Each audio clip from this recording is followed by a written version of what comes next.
Let's get to that game between Newcastle United and Manchester United. Newcastle, after losing out in the Carabao Cup, obviously would have vengeance on their mind. Man United have been a little shaky since that Carabao Cup victory. They lost by 2-0 in this game.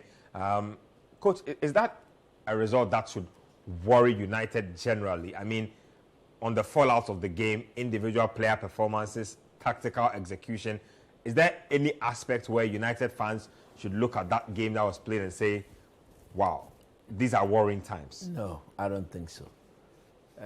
You can take a very good United team to Newcastle and they will get beat. I have seen a Man United team having the likes of Andy Cole, Eric Cantona, David Beckham, Paul Scholes, and walloped 5-0 at St. Jesus Park before. I've seen that. Yeah. United went into today's game, take it or leave it.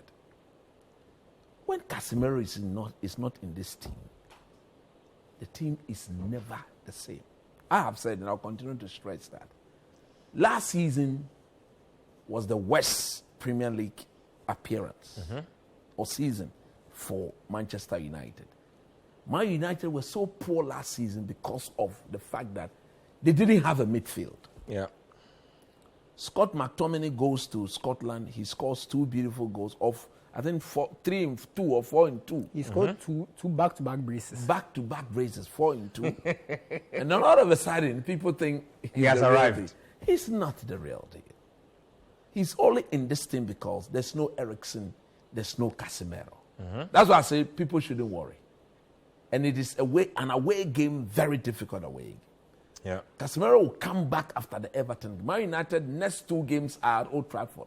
Yeah. So no matter how bad they perform, the fans will see them beyond the finish line and will get the result, like we saw them do in recent times. So when Casemiro and Eriksen comes back, they will go back to having midfielders who can control football games for them. Not busy for nothing, running all over the place and not coordinating the defense to the attacking play. Newcastle needed to make a statement. They knew that if they beat United, they go third. United comes fourth. They knew that the Carabao Cup lost. This was an opportunity for them to what? Revenge. Yeah. They knew they were the home team, and they knew that once they get in amongst the Man United players, their supporters will come to support them, and they will get a perfect result. By far, they were the better team. I will not sit here and say they didn't deserve to win. They deserve to win because, but for David De Gea, they should have scored more. They would have beaten United by 4-0. The XG was actually about 4, so coach is absolutely right. They would have beaten United about 4-0. David De Gea pulled up 3 world-class saves. And for me, that header that he saved from Joelinton and the header from Isaac sums up Man United performance today. Martinez and Varane had no shield in front of them. United went into the midfield having 2 number 8s. So they were going like that instead of doing this. Is this not problematic for the team that if Casemiro is not in the mix, there is suddenly a very big gulf between him and the replacements that come in for him? It is a problem that has been created for years. And imagine a Casemiro, Frankie de Jong combo. United will be competing for the league title. I have no doubt about that. If United had gotten Frankie de Jong, Eriksen, Bruno Fernandes, Casemiro, they will be the team closest to Arsenal. No Man City. That's a very spicy midfield you are trying to assemble. That will compete with any midfield. Actually, I don't even think Eriksen will be getting many minutes if Frankie de Jong was around. Yeah, if Frankie de Jong would have that would have meant that you have proper depth. So as and when Eriksen is introduced, the level will not drop in terms of controlling football games. Man United have failed to control games since the injury to Eriksen. But because of the Casemiro factor, the team didn't actually feel that. Now that Casemiro is not there, you are beginning to see, because today Bruno, who should be playing as a number 10, virtually dropped deep because Dominic couldn't pass the ball. Look, there was a Man United best attacking player today was Anthony. He was hooked from the game and he was upset. Yes, I think on that score, I completely disagree with Eric Ten Hag. Because he was the one only United he was causing a lot of trouble for Damben. A lot of trouble for Damben. And the refereeing too was shocking today. Damben was very brutal in his tackle. And he never got booked. Normally, if you whack the same player down 1, 2, 3, you get a caution for it. You get a caution to slow you down and play the game. But the referee allowed that. You see, Newcastle themselves, they are a physical team. So if you allow them to be very physical, you don't try and book them for them to play the game, they will overpower and they will dominate the opponent. But having said that, look, by far, they were the better team and you want to credit them. The reason why I'm saying that, no panic. United will definitely make top 4. Casemiro will be back. Eriksen has started training. They will all be back in a week. I think maximum, Casemiro will miss 2 to 3 weeks. He will miss the Brentford game and then he will miss the Everton. All those games are at Old Trafford. You expect them to be able to win those. And then he comes back when there are about 8 more games to go. He guarantees you 5 wins out of that, and United will make the Champions League slot. Let's get the highlights of that particular game. Newcastle United showing dominance at home, beating Man United by 2-0. So huge results for Newcastle there in their bid to make Champions League this season. Just quick thoughts. Yeah, so tactically, by the time United conceded that free kick that led to the second goal, Eric Ten Hag has substituted his 2 centre-backs. When he was asked, he said he needed to go a back 3 and to have more attacking players in the team.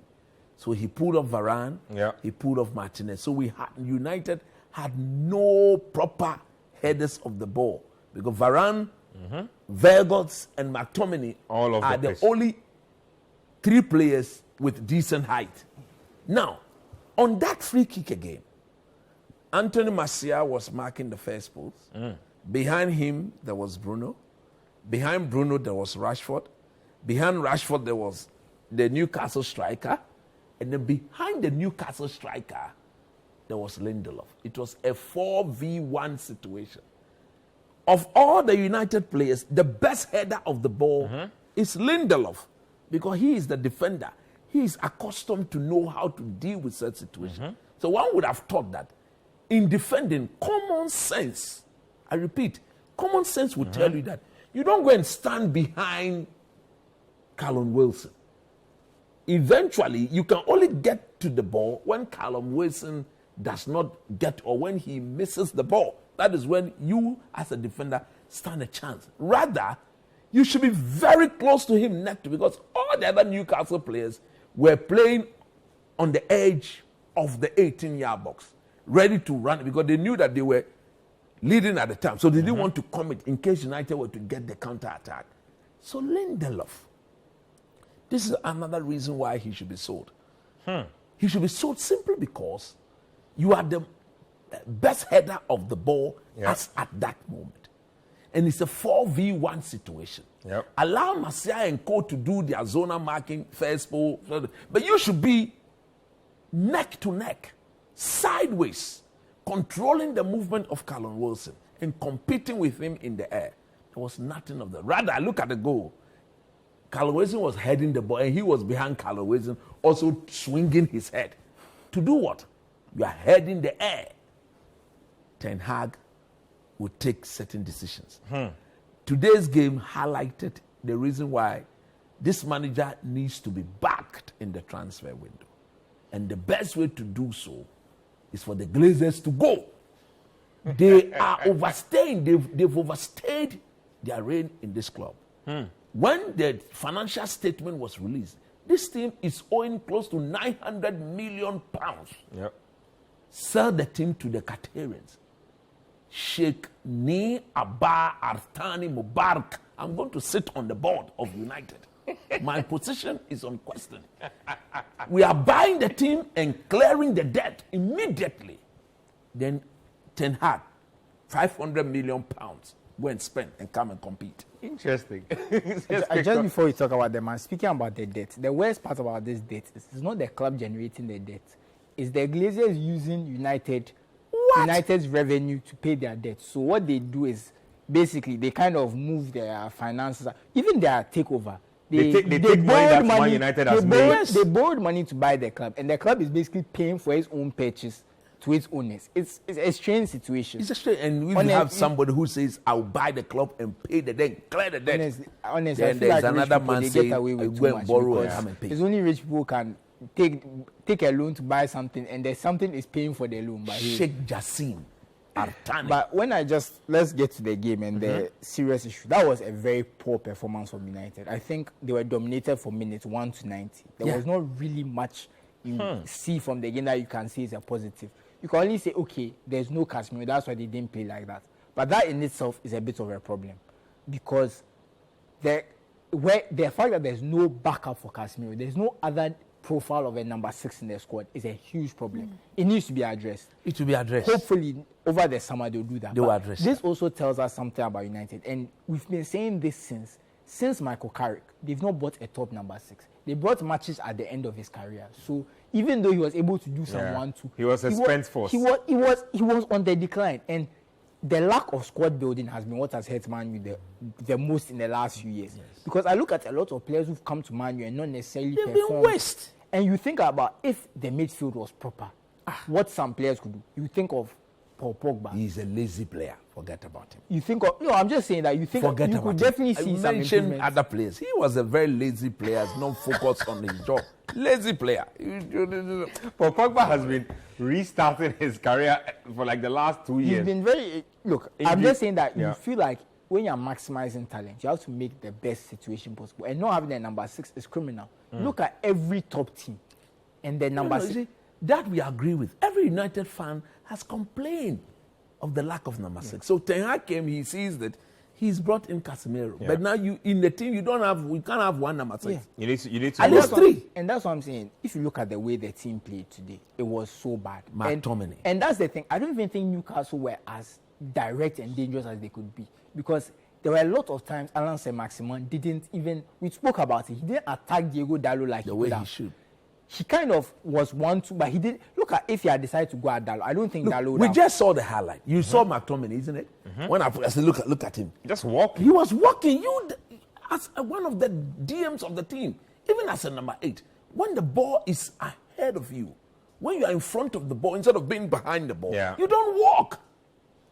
Atrocious football for McTominay there.